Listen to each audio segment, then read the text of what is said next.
So I'm Clay Frost. I do mental training. My main goal for everybody that I work with is to help their mind become their greatest weapon. So everything I do is based around that. Lots of mental skills, lots of mindset, lots of whatever you need to be at your very best. Very straightforward.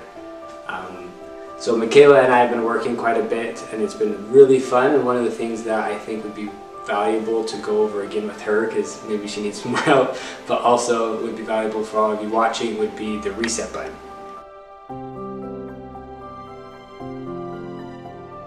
So can you explain a little bit what the reset button is? Do you remember? I'm throwing you right on the spot. Well, we tried the reset button to help me, I guess, kind of when I'm starting to get overworked on something or thinking of something too much and I have like a mental block kind of and I need to like take a step back.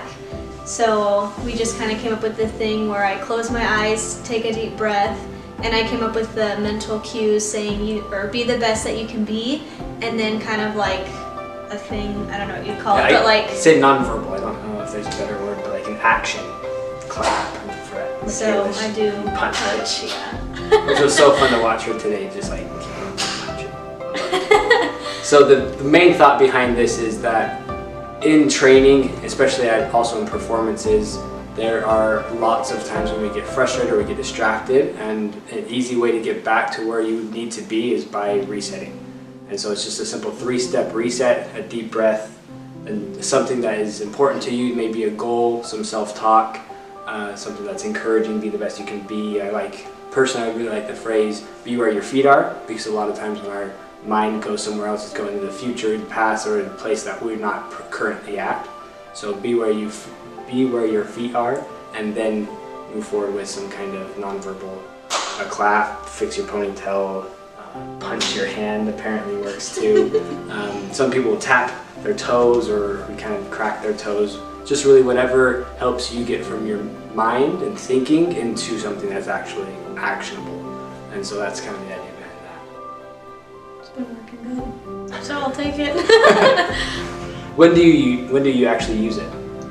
Like, what times in your training or in at practice are you like, I need this? I used it a lot today, especially like going to beam. It helped a lot because it was my last event and I've been doing full routines again, so my body was exhausted and I was feeling like I couldn't do it, and I was like, I have to do a full and dismount out on the floor in my beam routine, and I'm like, there's no way, like my legs are shot because I literally went from floor to vault. And then I just took a step back, and right before I did my mount, I closed my eyes, took a deep breath, said my cue words, and then did a punch, and then I made my routine. And it took me to like a different place and like got me refocused and was like, you can't do it. So it was good. Love it. That's awesome. So as you're watching, if you're developing your own routine, your own reset button, it's very simple. Again, just 3 steps. Okay, number 1 is to take a deep breath. Number 2 is to have some kind of phrase that's important to you, meaningful. And then last is, again, follow Mykayla and just punch your hand and then get to work. I think that's something that's very beneficial because our mind usually wanders. We usually lose focus pretty quickly. And so if you can regain that focus and get back to work, get back to your process, then you can start seeing that process yield results.